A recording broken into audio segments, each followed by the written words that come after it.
पूरी दुनिया में शांति और भाईचारा बनाए रखने की सामूहिक दुआ के साथ 4 दिवसीय आलमी तबलीगी इज्तिमा का समापन हो गया।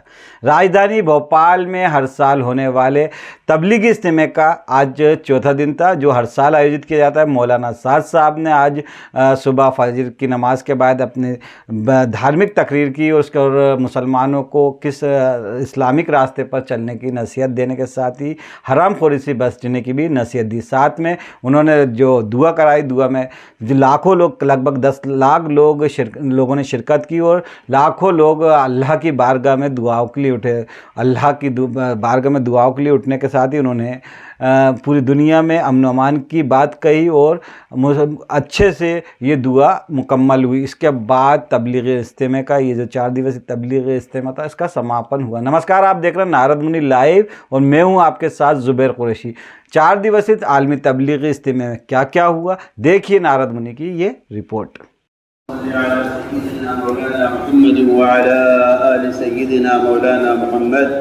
कमा सल्लैता अला इब्राहीम व अला आलि इब्राहीम इन्नका हमीदुम मजीद। अम्मा बाद फ़अऊज़ु बिल्लाहि मिनश शैतानिर रजीम। बिस्मिल्लाहिर रहमानिर रहीम। क़ालतिल अअराबु आमन्ना क़ुल लम तु'मिनु वलाकिन क़ूलू अस्लमना वक़ाल अलैहिस्सलातु वस्सलाम मन क़ाल ला इलाहा इल्लल्लाह मुख़लिसन दख़लल जन्नह क़ील वमा इख़लासुहा क़ाल अन तहजुज़हु अन महारिमिल्लाह और कमा क़ाल अलैहिस्सलातु वस्सलाम। दुआ खास के साथ सोमवार को इज्तिमा का समापन हो गया। सुबह 9:28 पर मौलाना साद ने दुआ की तो लाखों हाथ एक साथ उठे। 29 मिनट तक दुआ हुई। इस दौरान इतने बड़े मजमे में सिर्फ मौलाना साद और उनके पीछे आमीन कहने वालों की आवाजें आ रही थी। दुआ से पहले सुबह 9:21 पर मौलाना साद ने तकरीर की। उन्होंने कहा कि आज इंसान ने अपनी ज़रूरत को दुनिया के आसपास महदूद कर लिया है, जबकि असल ज़िंदगी आखिरत के लिए तैयारी की है। उसे फ़िक्र नहीं है। जमातों में निकलकर तबलीग के जरिए लोगों को असल ज़िंदगी की मेहनत के लिए बताया जा रहा है। राजधानी भोपाल की ईंटखेड़ी में चल रहे इज्तिमा में 5000 जमातों ने शिरकत की। 10 लाख से ज़्यादा लोग जुटे। इज्तिमा खत्म होने के बाद लाखों की भीड़ रेलवे स्टेशन व बस स्टैंड की ओर रवाना हुई। इसके चलते ट्रैफिक व्यवस्था बदली रही। खासकर पुराने शहर के इलाकों में भारी वाहनों की एंट्री नहीं है। 18 नवंबर से इज्तिमा शुरू हुआ था। पहले दिन 1000 जमातें आईं, लेकिन 2 दिन में ये संख्या बढ़कर 5000 तक पहुंच गई। 300 एकड़ एरिया में बने पांडालों में जमातें रुकी। यह अल्लाह सारी दुनिया को इल्म के नूर से रोशन कर दे, सारी कयानत में अमन, सुकून, भाईचारे की हवाएं फैला दे, दुनिया के हर इंसान को सच्चाई, ईमानदारी और हक पर चलने की आसानी से फरमा दे, सारे आलम में आ रही तबाहियों से तमाम लोगों की हिफाजत फरमा। 18 नवंबर से इज्तिमा शुरू हुआ। पहले दिन 1000 जमातें आईं, लेकिन 2 दिन में ये संख्या बढ़कर 5000 तक पहुंच गई। सुबह से लोग दुआ में शामिल होने के लिए जाते दिखे।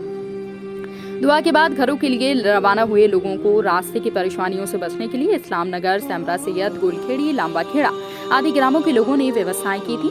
पीने का पानी, चाय के अलावा गैर मुस्लिम भी ट्रैफिक का इंतजाम संभाल रहे थे।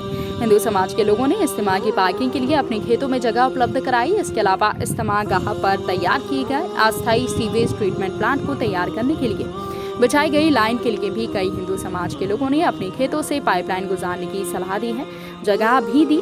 और दुनिया के बड़े धार्मिक आयोजनों में से एक भोपाल में आलमी तबलीगी इज्तिमा मुस्लिम समुदाय के दुनिया के सबसे बड़े धार्मिक आयोजन में से एक है। भारत, पाकिस्तान और बांग्लादेश में इज्तिमा होता है। भोपाल के इज्तिमा में विदेशी जमात भी शामिल होती रही हैं, लेकिन ये पहली बार इस साल विदेशी जमातें नहीं आई।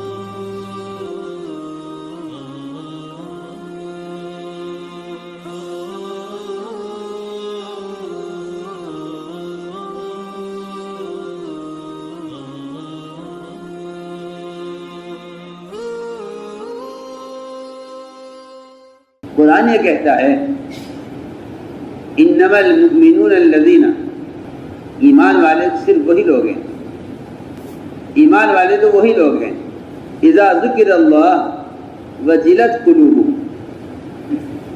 व इज़ा तुलियत अलैहिम आयातुहु ज़ादतहुम ईमाना। इज़ा तुलियत, इज़ा ज़ुकिरल्लाह, ये दोनों लफ्ज़ बतला रहे हैं कि जब अल्लाह की याद दिलाई जाती है दूसरों को कुरान की तिलावत से,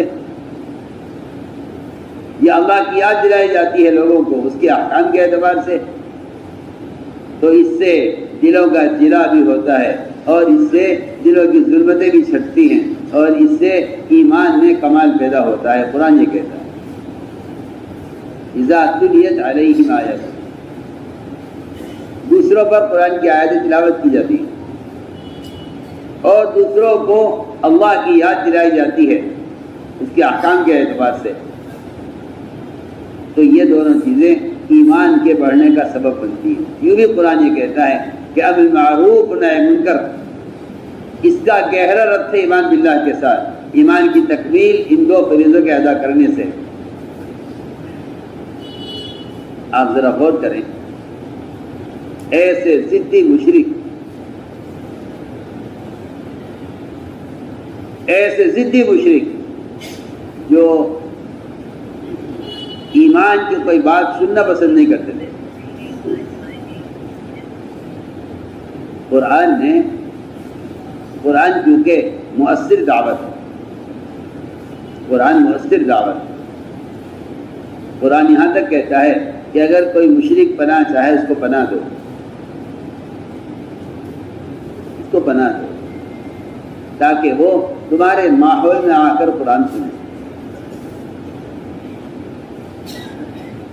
कोई मुशरिक पनाह मांगे उसे पनाह दो।